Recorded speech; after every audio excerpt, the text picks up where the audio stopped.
TET aspirants కోసం టీశాట్ నిర్వహిస్తున్నటువంటి orientation కార్యక్రమానికి స్వాగతం. ఈ వీడియోలో మనం ప్రాపర్టీస్ ఆఫ్ లైట్, కాంతి యొక్క ధర్మాలకు సంబంధించినటువంటి మిగిలిన అంశాలు తెలుసుకునే ప్రయత్నం చేద్దాం. దీంట్లో భాగంగా వక్రీభవనానికి సంబంధించినటువంటి అంశాలు ప్రాథమికమైనటువంటివి వివరించే ప్రయత్నం చేశాను గత వీడియోలో. సో ఇక్కడ వక్రీభవనం అంటే సాంద్రతలలో తేడాలున్నటువంటి ఏవైనా రెండు యానకాల గుండా కాంతి ప్రయాణించేటటువంటి క్రమంలో ఆ రెండు యానకాలను విభజించేటటువంటి తలం వద్ద అక్కడ రెండు యానకాలలో ఉండే వేగంలోని మార్పు వల్ల కాంతి అనేది వంగి ప్రయాణిస్తుంది. ఈ ధర్మాన్ని మనము కాంతి వక్రీభవనము, రిఫ్రాక్షన్ అనేటటువంటి ప్రాపర్టీగా మనము చూసాము. సో ఇక్కడ వక్రీభవనానికి సంబంధించి చూస్తే వక్రీభవన ధర్మం ఆధారంగా పనిచేసేటటువంటి సాధనాలను కటకాలు, లెన్సెస్ అనేటటువంటి పేరుతో మనము పరిగణిస్తూ ఉన్నాం. ఇప్పుడు మిగతా అంశాలకు సంబంధించినటువంటి విషయాలు తెలుసుకునే ప్రయత్నం చేద్దాం. కటకాలకు సంబంధించి చూస్తే మనకు రెండు రకాలైనటువంటి కటకాలు అందుబాటులో ఉన్నాయి. కుంభాకార కటకము మరియు పుటాకార కటకము. కాన్వెక్స్ లెన్స్ మరియు కాన్కేవ్ లెన్స్ అనేటటువంటి పేరుతో పిలుస్తాము. ఇక్కడ ఒక కటకము కేంద్రీకరణ కటకం మాదిరిగా ప్రవర్తిస్తుండగా మరొక కటకము వికేంద్రీకరణ కటకం మాదిరిగా ప్రవర్తిస్తుంది. అంటే కేంద్రీకరణ అంటే కటకం గుండా కాంతి ప్రయాణించినటువంటి తర్వాత కాంతి కిరణాలన్నీ ఒకే బిందువు వద్ద కేంద్రీకృతం అవుతే దాన్ని మనం కేంద్రీకరణ కటకం అని చెప్పేసి అంటాం. ఫర్ ఎగ్జాంపుల్ చూస్తే కుంభాకార కటకం అనేది కాంతిని కేంద్రీకరించేటటువంటి ప్రయత్నం చేస్తుంది. అదేవిధంగా పుటాకార కటకం గుండా ప్రయాణించేటటువంటి కాంతి విభిన్న దిశల్లోకి వెదజల్లబడుతుంది. దీన్నే మనం ఇక్కడ వికేంద్రీకరణకు సంబంధించినటువంటి అంశంగా చూస్తాం. ఆ కోణంలో పుటాకార కటకం అనేది వికేంద్రీకరణ కటకంగా ఉపయోగపడుతుంది, పరిగణించబడుతుంది అనేటటువంటి అంశాన్ని ఇక్కడ మనం గమనించాలి. సో ఇక్కడ పటాన్ని కనుక మనం గమనించినట్లయితే ఇది పుటాకార కటకానికి సంబంధించినటువంటి అంశంగా మనకి ఇక్కడ కనిపిస్తూ ఉంది. సో ఇక్కడ మనకు కాంతి కిరణాలన్నీ ఈ ప్రధాన అక్షానికి సమాంతరంగా ప్రయాణిస్తూ కటకం మీద పరావర్తనం చెందిన తర్వాత ఒక్కొక్క కాంతి కిరణము విభిన్న దిశలలోకి మళ్ళేటటువంటి ప్రయత్నాన్ని ఇక్కడ మనం గమనించవచ్చు. కేవలం ప్రిన్సిపల్ యాక్సెస్ గుండా ప్రయాణించినటువంటి కాంతి కిరణం మాత్రమే ఎటువంటి వికేంద్రీకరణ కానీ కేంద్రీకరణ కానీ జరగకుండా రుజుమార్గంలో ప్రయాణించేటటువంటి క్రమాన్ని ఇక్కడ మనం గమనించవచ్చు. మిగిలినటువంటి కిరణాలన్నీ కూడా ఇక్కడ వికేంద్రీకరించబడినట్లుగా మనకి ఇక్కడ కనిపిస్తూ ఉంది. సో ఈ వికేంద్రీకరణ కిరణాలను గనక వెనక వైపుకి ఎక్స్టెండ్ చేస్తే అవన్నీ కూడా ఒక బిందువు దగ్గర కలిసేటటువంటి ప్రయత్నం చేస్తాయి. దీన్నే మనం ఫోకల్ పాయింట్గా చెప్తాం, నాభి అనేటటువంటి పదంగా చెప్తాం. ఇక్కడ ఈ నాభికి మరియు ప్రధాన అక్షము ఈ కటకం యొక్క మధ్య లైన్ గుండా పోయేటటువంటి ఈ రెండింటి యొక్క ప్రాంతాన్ని పోల్ అనేటటువంటి పదంగా చెప్తాం ధ్రువానికి సంబంధించి. సో ఈ ధ్రువం నుంచి నాభి ఉన్నటువంటి ఈ దూరాన్ని మనం ఇక్కడ నాభ్యాంతరము, ఫోకల్ లెంత్ అనేటటువంటి అంశంగా చూస్తాం. ఇక్కడ పుటాకార కటకానికి సంబంధించి చూస్తే నాభ్యాంతరం విలువ అనేది రుణాత్మకంగా ఉన్నట్లుగా మనకి ఇక్కడ తెలుస్తుంది. సో ఈ ఓరియంటేషన్లో మనకు పుటాకార కటకం అనేది వికేంద్రీకరణ కటకం మాదిరిగా పనిచేస్తుంది, అదేవిధంగా రుణాత్మక నాభ్యాంతరాన్ని కలిగి ఉంటుందనేటటువంటి రెండు అంశాలను ఇక్కడ మనం అబ్జర్వ్ చేయవచ్చు. ప్రధాన అక్షం గుండా పోయేటటువంటి కాంతి కిరణాలు ఎటువంటి వికేంద్రీకరణ చెందకుండా రుజుమార్గంలో పోయేటటువంటి క్రమాన్ని కూడా మనం ఇక్కడ గమనించవచ్చు. సో ఇక్కడ సుదూరం నుండి వెలువడి కటకం పైన పతనమైనటువంటి కాంతి వక్రీభవనం చెందిన తర్వాత కేంద్రీకరించబడినటువంటి ఆ బిందువుని నాభి అని చెప్పేసి అంటారు. కటకం నుండి నాభికి మధ్య గల దూరాన్ని నాభ్యాంతరము, ఫోకల్ లెంత్ అనేటటువంటి అంశంగా మనం ఇక్కడ పరిగణించాల్సి వస్తుంది. ఇక్కడ కుంభాకార కటకానికి సంబంధించి చూస్తే దీని యొక్క నాభ్యాంతరం అనేది ధనాత్మకంగా ఉంటుంది. ఎందుకు అంటే అనంత దూరాల నుంచి వెలువడినటువంటి కాంతి కిరణాలు వక్రీభవనం చెందిన తర్వాత అవన్నీ ఒకే బిందువు దగ్గర కలిసే ప్రయత్నం చేస్తాయి. దాన్నే మనం అక్కడ కేంద్రీకరణ అంటున్నాము. ఈ కేంద్రీకరణ అనేది కటకం యొక్క అవతలి వైపున జరుగుతుంది కాబట్టి అక్కడ దూరాన్ని కనుగొనేటటువంటి క్రమంలో ధ్రువం నుంచి ఆ ఫోకల్ పాయింట్కి పతన కిరణాలు ప్రయాణించేటటువంటి మార్గంలోనే మనం దూరాన్ని కొలుస్తాం కాబట్టి అక్కడ నాభ్యాంతరం విలువ ధనాత్మకం అవుతుంది. అదే పుటాకార కటకానికి సంబంధించి చూస్తే అక్కడ దూరాన్ని కొలిచేటటువంటి విధానము పతన కిరణాలు ప్రయాణించేటటువంటి మార్గానికి ఆపోజిట్ డైరెక్షన్లు ఉంటాయి కాబట్టి అక్కడ నాభ్యాంతరం అనేది రుణాత్మకంగా తీసుకుంటాం. కుంభాకార కటకానికి సంబంధించి నాభ్యాంతరాన్ని ధనాత్మకంగా తీసుకుంటాం. అదేవిధంగా కుంభాకార కటకం అనేది మనకు కేంద్రీకరణ కటకం మాదిరిగా ప్రవర్తిస్తుందని, పుటాకార కటకం అనేది వికేంద్రీకరణ కటకం మాదిరిగా ప్రవర్తిస్తుందని ఈ ధర్మాల ఆధారంగా మనకు క్వశ్చన్స్ వచ్చేటందుకు అవకాశం ఉంది. అదేవిధంగా అసర్షన్ మరియు రీజనింగ్ టైప్ ఆఫ్ క్వశ్చన్ కూడా మనం ఇక్కడ ఎక్స్పెక్ట్ చేయవచ్చు. గతంలో ఒక ఎగ్జామ్లో ఈ assertion reasoning type of question అడిగారు కాబట్టి అభ్యర్థులకు సూచించే సలహా ఏంటంటే ఎక్కడైతే కారణం ఉంటుందో లేదా అప్లికేషన్ అనేది ఎక్కడైతే కారణం అనేది ఉంటుందో లేదా ఎక్కడైతే అప్లికేషన్ అనేది ఉంటుందో ఆ ఏరియాలో అసర్షన్ అండ్ రీజనింగ్ క్వశ్చన్ని ఫ్రేమ్ చేసేందుకు ఎక్కువ అవకాశాలు ఉంటాయి. కాబట్టి అభ్యర్థులు అటువంటి ఏరియాస్ మీద ఎక్కువ కాన్సన్ట్రేషన్ చేసి దానికి సంబంధించినటువంటి అంశాలను నేర్చుకోవాల్సినటువంటి అవసరం ఉంది. ఇక్కడ చూస్తే మనకు పటంలో ఇది మనకు కుంభాకార కటకంగా మనకి ఇక్కడ కనిపిస్తూ ఉంది. సో అనంత దూరం నుంచి వస్తున్నటువంటి ఈ కాంతి కిరణాలన్నీ కూడా ప్రధాన అక్షానికి సమాంతరంగా ఉంటూ కటకం మీద పతనమైన తర్వాత వక్రీభవనం చెంది అవి ఒక బిందువు దగ్గర కలుస్తున్నట్లుగా మనకు అక్కడ కనిపిస్తూ ఉంటున్నాయి. ఈ దృగ్విషయాన్ని మనము కేంద్రీకరణకు సంబంధించినటువంటి అంశంగా చెప్తాం. కాబట్టే కుంభాకార కటకం అనేది కేంద్రీకరణ కటకం మాదిరిగా ప్రవర్తిస్తుంది. అంటే కాంతిని ఒక బిందువు వద్దకు కేంద్రీకరించేటటువంటి ప్రయత్నం చేస్తుంది. సో ఇలా కాంతి కిరణాలన్నీ ఏ బిందువు వద్ద అయితే కేంద్రీకరించబడతాయో ఆ బిందువుని మనము నాభి పాయింట్ అంటాం, ఫోకల్ పాయింట్ అనేటటువంటి పేరుతో పిలుస్తాము. ఇక్కడ కటకం యొక్క మధ్య బిందువు నుంచి ఈ ఫోకల్ పాయింట్ ఉన్నటువంటి దూరాన్ని మనం ఇక్కడ ఫోకల్ లెంత్గా పిలుస్తాము. నాభి నుంచి దూరాలు కనుక్కోవాల్సి వస్తుంది కాబట్టి ఈ డైరెక్షన్లో మనము నాభ్యాంతరం యొక్క విలువను లేదా దూరాన్ని కనుగొంటాం. కాబట్టి ఈ డైరెక్షన్ మనకు పతన కిరణాలు ప్రయాణించేటటువంటి దిశ కూడా కాబట్టి ఇక్కడ ఈ కుంభాకార కటకం యొక్క నాభ్యాంతరం విలువను ధనాత్మకంగా పరిగణిస్తాం. అదేవిధంగా ఇది కాంతి కిరణాలను కేంద్రీకరిస్తుంది అనేటటువంటి అంశంగా మనం ఇక్కడ చూస్తాం. ఇక్కడ వక్రీభవనానికి సంబంధించినటువంటి అప్లికేషన్స్ని తెలుసుకునే ప్రయత్నం చేద్దాం. దీంట్లో వక్రీభవనం వల్ల ఏదైనా ఒక గాజు గ్లాసులో నీళ్లను ఉంచి దాంట్లో ఒక కర్రను కానీ లేదా ఒక స్పూనును కానీ ముంచినట్లయితే ఈ వక్రీభవన ధర్మం వలన అక్కడ స్పూన్ అనేది వంగినట్లుగా కనిపిస్తూ ఉంది. అదేవిధంగా మనం కూడా ఏదైనా కొలనుల్లో కావచ్చు లేకపోతే స్విమ్మింగ్ పూల్లో కావచ్చు అక్కడ ఉన్నటువంటి నీటిలో కాళ్ళను ఉంచినట్లయితే కాళ్ళు కూడా కొంచెం వంగినట్లుగా మనకు కనిపిస్తూ ఉంటుంది. ఈ దృగ్విషయం కేవలం వక్రీభవనం యొక్క ఫలితంగా మనం ఇక్కడ చూస్తాం. అదేవిధంగా కొలనులలో కావచ్చు సరస్సులలో కావచ్చు నీటి యొక్క అడుగు భాగం అనేది వాస్తవ లోతు కంటే కొంచెం పైకి తేలినట్లుగా కనిపిస్తూ ఉంటుంది. దీన్నే మనం ఇక్కడ దృశ్య లోతు, అపరెంట్ డెప్త్ అనేటటువంటి పేరుతో మనం అక్కడ పిలుస్తాము. అదేవిధంగా నీటి కొలనులో వేసినటువంటి కాయిన్ ఏదైతే ఉందో ఆ కాయిన్ కూడా వాస్తవ లోతు కంటే కూడా కొంచెం ఎగువకు వచ్చినట్లుగా మనకు అక్కడ కనిపిస్తూ ఉంది.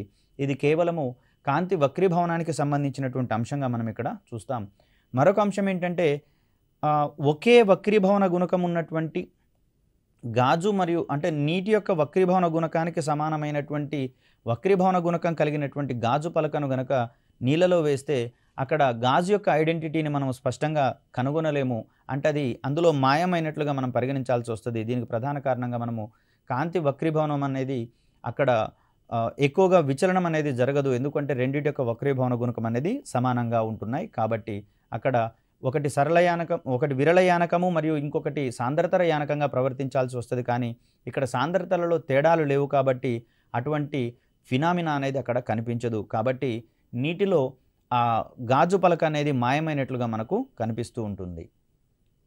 అదేవిధంగా వక్రీభవనానికి సంబంధించినటువంటి మరికొన్ని అంశాలు కనుక మనం గమనిస్తే నీటిలో ఉన్నటువంటి చేపకు గాలిలో ఉన్నటువంటి పక్షి అనేది చిన్నగా కనిపిస్తుంది. అదేవిధంగా ఎక్కువ ఎత్తులో ఉన్నట్లుగా కనిపిస్తుంది.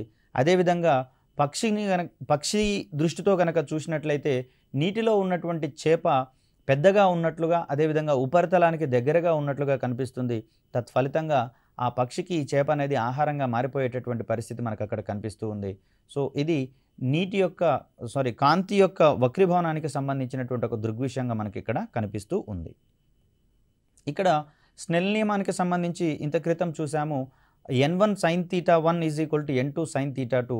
దాన్ని మరికొంచెం సింప్లిఫై చేసినట్లయితే ఇక్కడ I అనేది పతన కోణం విలువ అనేటటువంటిది తెలియజేస్తుంది. అదేవిధంగా R అనేది వక్రీభవన కోణం యొక్క విలువని తెలియజేస్తుంది. అలాంటి సందర్భంలో పతన కోణం యొక్క సైన్ విలువకు మరియు వక్రీభవన కోణం యొక్క సైన్ విలువకు మధ్యలో ఉండేటటువంటి నిష్పత్తిని రెండు యానకాల యొక్క వక్రీభవన గుణకంగా మనం ఇక్కడ చెప్పుకుంటాం.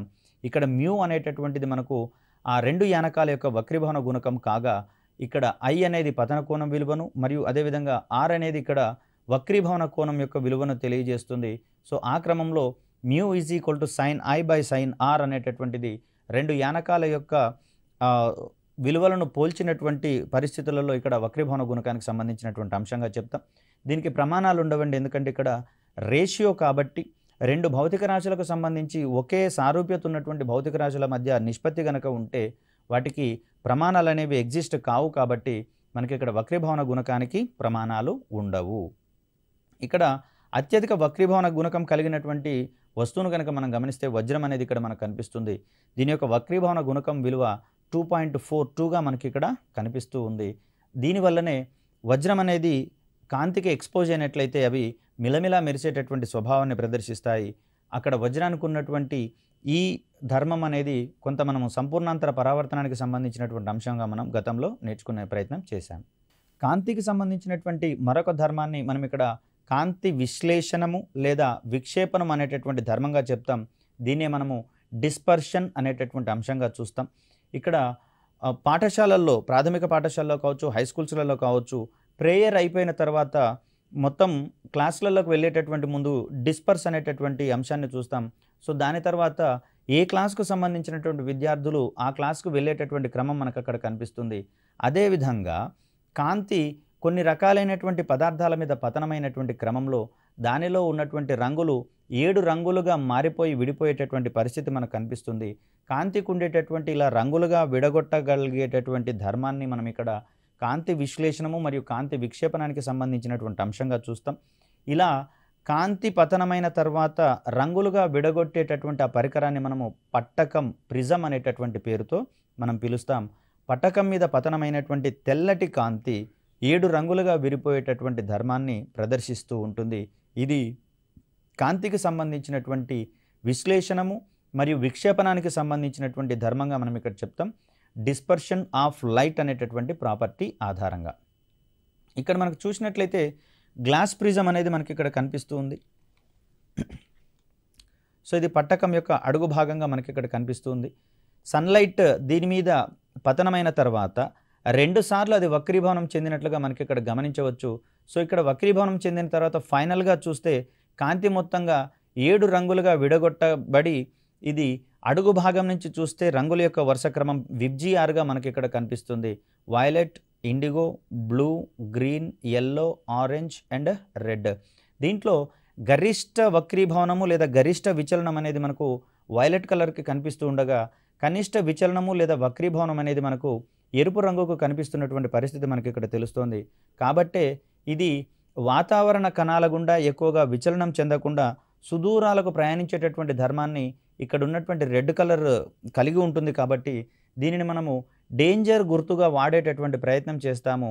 సో దట్ ఏంటంటే ఈ లైట్ ఎక్కువ దూరాల వరకు ఎటువంటి వక్రీభవనము, విచలనము జరగకుండా ప్రయాణిస్తుంది. కాబట్టి దీనిని ప్రమాదానికి సంకేతాలుగా వాడాల్సినటువంటి సందర్భంలో ఎరుపు రంగును వాడేటటువంటి పరిస్థితి మనకు కనిపిస్తూ ఉంది.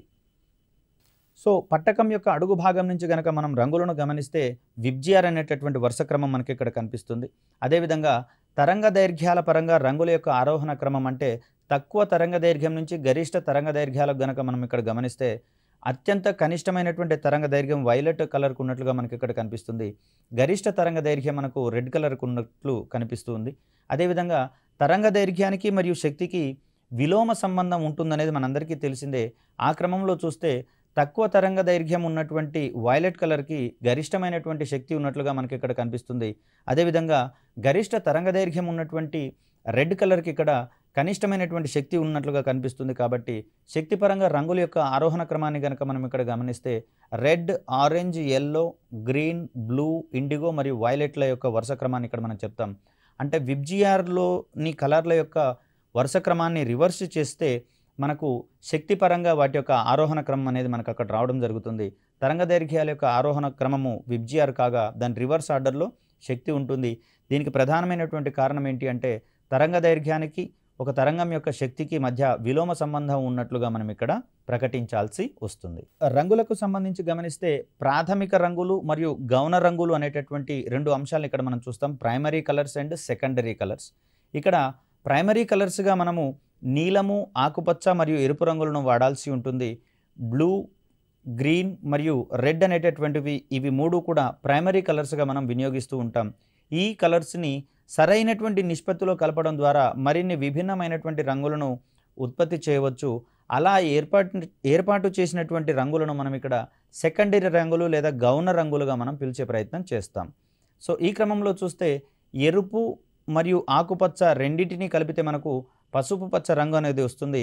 ఇక్కడ ఎరుపు, ఆకుపచ్చ రెండు ప్రాథమిక రంగులు కాగా పసుపచ్చ కలర్ అనేది గౌణ రంగుగా మనం ఇక్కడ పరిగణించాల్సి వస్తుంది. దీనికి ప్రధాన కారణంగా ప్రాథమిక రంగుల కలయిక వల్ల ఏర్పడేటటువంటి రంగులను మనం గౌణ రంగులు లేదా సెకండరీ రంగులుగా మనం చెప్పుకుంటాం. అదేవిధంగా ఎరుపు ప్లస్ నీలము రంగులను కనుక మనం ఇక్కడ గమనిస్తే ముదురు ఎరుపు రంగు అనేది మనకు అక్కడ ఏర్పడటం జరుగుతుంది. సో ఈ ముదురు ఎరుపు రంగును మనం ఇక్కడ మాజెంటా అనేటటువంటి కలర్గా మనం చెప్తాం. అదేవిధంగా నీలం మరియు ఆకుపచ్చ రంగులను కనుక మనం కలిపినట్లయితే ముదురు నీలం రంగు అనేది ఏర్పడుతుంది. ఇక్కడ ముదురు నీలం రంగును మనము సయాన్ అనేటటువంటి పేరుతో పిలుస్తాం. అదేవిధంగా ఎరుపు, ఆకుపచ్చ మరియు నీలం ఈ 3 రంగులను కనుక మనం కలిపినట్లయితే దాదాపుగా తెలుపు రంగు అనేది మనకు ఏర్పడుతుంది. సో ఇలా చూస్తే తెలుపు రంగులో 3 రంగులు ఉన్నట్లుగా మనం గమనిస్తూ ఉంటాం ప్రాథమిక రంగులకు సంబంధించి. అదేవిధంగా ఈ ప్రాథమిక రంగులను సరైనటువంటి నిష్పత్తిలో కనుక కలిపితే గౌణ రంగులు మనకు వచ్చేటటువంటి అవకాశం ఉంది. కాబట్టి ఇక్కడ తెలుపు రంగును 3 ప్రాథమిక రంగుల యొక్క సమ్మేళనంగా మనం చూడవచ్చు. అదేవిధంగా ఇంత క్రితము డిస్పర్షన్లో భాగంగా చూస్తే పట్టకం గుండా తెల్లని కాంతి అనేది ప్రయాణించేటటువంటి క్రమంలో 7 రంగులుగా విడిపోతుందని చెప్పుకున్నాం. ఆ 7 రంగులను కలిపినట్లయితే మళ్ళీ తిరిగి తెలుపు వర్ణం ఏర్పడేటటువంటి పరిణామ క్రమాన్ని మనం అక్కడ గమనించవచ్చు. మరొక అంశాన్ని గనక మనం ఇక్కడ గమనిస్తే పటం ద్వారా మనం ఇక్కడ చెప్పుకోవచ్చు. రెడ్ ప్లస్ బ్లూ అనేది రెడ్ మరియు బ్లూ కలర్స్ని కలిపితే మాజెంటా వస్తుందని, అదేవిధంగా బ్లూ ప్లస్ గ్రీన్ కలిపితే సయాన్ అనేటటువంటి కలర్ ఏర్పడుతుందని, అదేవిధంగా గ్రీన్ మరియు రెడ్ కలర్స్ కలిస్తే ఎల్లో కలర్ అనేది ఏర్పడుతుందనేటటువంటి అంశాన్ని పట రూపంలో మనం ఇక్కడ ఈజీగా గుర్తుంచుకునే ప్రయత్నం చేయవచ్చు. ప్రాథమిక రంగులు రెండింటిని కలిపితే గౌణ రంగు ఏర్పడుతుందని మనం చెప్పుకున్నాం కదా. సో ఈ గౌణ రంగుకు ఆపోజిట్లో ఉన్నటువంటి ప్రాథమిక రంగును కలిపితే మళ్ళీ తెలుపు రంగు వచ్చేటటువంటి పరిస్థితి ఉంటుంది. ఈ సందర్భంలో ఆ 2 కలర్స్ని మనం ఇక్కడ సంపూరక రంగులు అనేటటువంటి పరిస్థితిని మనం ఇక్కడ చూడవచ్చు. అంటే ఒక గౌణ రంగుకు ఆపోజిట్లో ఉండేటటువంటి రంగును కలిపితే అక్కడ తెలుపు రంగు ఏర్పడుతుంది. ఫర్ ఎగ్జాంపుల్ చూస్తే ఇక్కడ ఎరుపు ప్లస్ ఆకుపచ్చ కలిస్తే మనకి ఇక్కడ పసుపు రంగు కనిపిస్తుంది. సో ఈ పసుపు రంగుకి బ్లూ కలర్ కనుక కలిపినట్లయితే అంటే బ్లూ ప్లస్ పసుపు 2 కలిపితే కనుక అక్కడ తెలుపు రంగు అనేది ఏర్పడుతుంది. ఆ క్రమంలో నీలం మరియు పసుపు రంగులను మనము సంపూరక రంగులుగా చెప్పుకుంటూ ఉంటాం. అదేవిధంగా ఎరుపు ప్లస్ నీలం రంగు రెండింటిని కలిపితే మనకు ముదురు ఎరుపు రంగు అనేది వస్తుంది. సో ఇక్కడ ఆకుపచ్చ రంగుకి ముదురు ఎరుపును గనక కలిపితే తెలుపు రంగు ఏర్పడుతుంది. కాబట్టి ముదురు ఎరుపు మరియు ఆకుపచ్చ రంగు రెండింటిని కలిపితే మనము సంపూరక రంగులుగా చెప్పుకుంటూ ఉంటాం. అదేవిధంగా నీలం మరియు ఆకుపచ్చ రంగులు 2 కలిసినట్లయితే ముదురు నీలం అనేటటువంటి రంగు ఏర్పడుతుంది. సో ఇక్కడ ఎరుపు రంగును ముదురు నీలం రంగుకు కనుక కలిపితే తెలుపు రంగు ఏర్పడుతుంది. కాబట్టి ఆ రెండింటిని మనం అక్కడ సంపూరక రంగులుగా పరిగణిస్తూ ఉంటాం. సో ఇలా మనం రంగులను ప్రాథమిక రంగులు, సెకండరీ రంగులు, అదేవిధంగా సంపూరక రంగులు అనేటటువంటి కోణంలో మనం చూసే ప్రయత్నం చేస్తాం. ఇక్కడ మరొక అంశం ఏంటి అంటే ఒక ప్రాథమిక రంగులోని వస్తువును మరొక ప్రాథమిక రంగులోని కాంతి లేదా కళ్ళద్దాలు నల్లగా కనబడేలా చేస్తాయి. దీనికి ప్రాథమికంగా మనం చెప్పొచ్చేది ఏంటి అంటే ఒక ప్రాథమిక రంగు మరొక ప్రాథమిక రంగును శోషించుకుంటుంది అనే పాయింట్ని మనం ఇక్కడ చెప్తాం. అంటే ఒక ప్రాథమిక రంగు గుండా మరొక ప్రాథమిక రంగుకు సంబంధించినటువంటి అంశాన్ని చూసినట్లయితే అక్కడ ఆ ప్రాథమిక రంగులు ఒకదానితో ఒకటి శోషించుకుంటాయి. దట్ మీన్స్ ఆ కలర్ని అబ్జర్వ్ చేసుకుంటాయి. వేరే ఏ ఇతర కలర్ని వెలిబుచ్చవు. కాబట్టి రంగు లేనటువంటి ఆ పరిస్థితిని మనము బ్లాక్ కలర్గా చెప్తాం. కాబట్టి ఒక ప్రాథమిక రంగు మరో ప్రాథమిక రంగును శోషించుకుంటుంది. కాబట్టి ఇక్కడ అవి నల్లగా ఉండేటటువంటి పరిస్థితి మనకు అక్కడ కనిపిస్తూ ఉంటుంది. ఇక్కడ ప్రాథమిక రంగుల కలయిక వల్ల ఏర్పడేటటువంటి గౌణ రంగులు అని చెప్పుకున్నాం. ప్రాథమిక రంగులు 3 కలిస్తే మనకు ఏర్పడేది తెలుపు రంగుగా చెప్తూ ఉన్నాం. సో ఇది రంగులకు సంబంధించినటువంటి ప్రాథమిక ధర్మంగా మనం ఇక్కడ చెప్పుకోవచ్చు. కాంతికి సంబంధించినటువంటి మరొక ధర్మంగా మనకి ఇక్కడ స్కాటరింగ్ ఆఫ్ లైట్ అనేది కనిపిస్తూ ఉంది. దీన్నే మనము కాంతి పరిక్షేపణ ధర్మము అంటాం. ఈ ధర్మం పనిచేయాలంటే ఇక్కడ ఉన్నటువంటి ప్రాథమికమైనటువంటి అంశం ఏంటి అంటే ఆ మార్గంలో ఉండేటటువంటి కణాల యొక్క పరిమాణం అనేది అక్కడ వాటి మీద పతనమైనటువంటి కాంతి తరంగ దైర్ఘ్యానికి రిలేటెడ్గా ఉన్నట్లయితే పరిక్షేపణ ధర్మం అనేది కనిపిస్తుంది, లేకపోతే పరిక్షేపణ ధర్మం అనేది పనిచేయదు అనేటటువంటి అంశాన్ని ఇక్కడ మనం చూడవచ్చు. ఇక్కడ పరిక్షేపణకు సంబంధించినటువంటి అంశాలు గమనిస్తే కాంతి తన మార్గంలో ఉన్నటువంటి కణాలను ఢీకొని వేరొక దిశలోకి ప్రయాణించేటటువంటి ధర్మాన్ని ప్రదర్శిస్తుంది. దానినే మనం ఇక్కడ కాంతికి సంబంధించినటువంటి పరిక్షేపణ ధర్మంగా మనం ఇక్కడ చెప్తాం. సో ఇక్కడ కాంతి పరిక్షేపణకు సంబంధించినటువంటి అప్లికేషన్స్ని గనక మనం గమనించాల్సి వస్తే ఉదయించేటటువంటి సూర్యుడు అదేవిధంగా అస్తమించేటటువంటి సూర్యుడు సైతం ఎర్రగా కనిపిస్తూ ఉంటాడు. దీనికి ప్రధాన కారణంగా ఆ సమయంలో సూర్యుని యొక్క కాంతి లేదా సూర్యరశ్మి అనేది చాలా ఎక్కువ దూరాలు ప్రయాణించాల్సి వస్తుంది. ఈ క్రమంలో ఎరుపు రంగు కాంతి మాత్రమే వక్రీభవనం ఎక్కువగా చెందదు కాబట్టి అది సుదూరాలకు ప్రయాణించేటటువంటి క్రమంలో ఎటువంటి వక్రీభవనానికి ఎక్కువగా లోను కాదు కాబట్టి అక్కడ సూర్యుడి నుంచి వెలువడేటటువంటి కాంతులోని ఎరుపు రంగు మాత్రమే మన కంటిని చేరుతుంది. కాబట్టి అవి రెండూ కూడా ఆ రెండు సందర్భాలలో సూర్యుడు అనేవాడు ఎరుపు రంగును సంతరించుకునేటటువంటి పరిస్థితి మనకు కనిపిస్తూ ఉంది. అదేవిధంగా పొగమంచు నుంచి దుమ్ము గుండా వస్తువులు సరిగా కనిపించకపోవడానికి ప్రధాన కారణంగా అవి వాటి గుండా ప్రయాణించేటటువంటి క్రమంలో కాంతి మన కంటిని చేరకుండా విభిన్నమైనటువంటి దిశలలోకి ప్రయాణించేటటువంటి ధర్మాన్ని ప్రదర్శిస్తాయి. కాబట్టి ఇక్కడ ఆ వస్తువులు దుమ్ము మరియు ఆ పొగధూళి గుండా కనిపించినటువంటి పరిస్థితి మనకి ఇక్కడ కనిపిస్తూ ఉంటుంది. అదేవిధంగా ఆకాశం నీలిరంగులో కనిపించడానికి ప్రధానమైనటువంటి కారణంగా మనం ఇక్కడ కాంతికి సంబంధించినటువంటి పరిక్షేపణ ధర్మాన్ని మనం ఇక్కడ చూడాల్సి వస్తుంది. దీనికి ప్రధాన కారణంగా అంతరిక్షం నుంచి వచ్చేటటువంటి ఆ వెలుతురు వల్ల అక్కడ బ్లూ కలర్ అనేది ఎక్కువగా పరిక్షేపణం చెంది మన కంటిని చేరుతుంది. కేవలం బ్లూ కలర్ మాత్రమే మన కంటిని చేరుతుంది. మిగతా కలర్స్ అన్నీ కూడా విభిన్న దిశలలోకి ప్రయాణించేటటువంటి ధర్మాన్ని ప్రదర్శిస్తాయి. కాబట్టి ఆకాశం అనేది నీలిరంగులో కనిపిస్తూ ఉంటుంది. ఈ ఆకాశాన్ని వాటర్లో చూసినా కూడా అక్కడ వాటర్ అనేది నీలిరంగులో కనిపిస్తుంటుంది. అక్కడ రిఫ్లెక్షన్ అనేటటువంటి ధర్మం ఆధారంగా ఆ నీలిరంగు కనిపించడం అనేది మనము గమనించవచ్చు. ఇక్కడ పరిక్షేపణకు సంబంధించి మరికొన్ని అంశాలను కనుక మనం గమనించినట్లయితే నలగగొట్టబడినటువంటి ఐస్ ముక్కలు అదేవిధంగా గాజు ముక్కలు సైతం వెండిలా మెరిసేటటువంటి ధర్మాన్ని ప్రదర్శిస్తూ ఉంటాయి. దీనికి సంబంధించినటువంటి ప్రధాన కారణంగా కాంతి పరిక్షేపణకు సంబంధించినటువంటి అంశాన్ని మనం అక్కడ వివరించవచ్చు. అదేవిధంగా చూస్తే చంద్రుని నుంచి ఆకాశాన్ని గమనించిన లేదా అంతరిక్ష కేంద్రము అంటే ఇంటర్నేషనల్ స్పేస్ స్టేషన్ నుంచి ఉన్నటువంటి వ్యోమగామి ఆకాశాన్ని గమనించినా కూడా అక్కడ నల్లగా కనిపిస్తూ ఉంటుంది. ఇక్కడ ప్రధాన కారణం ఏంటంటే అక్కడ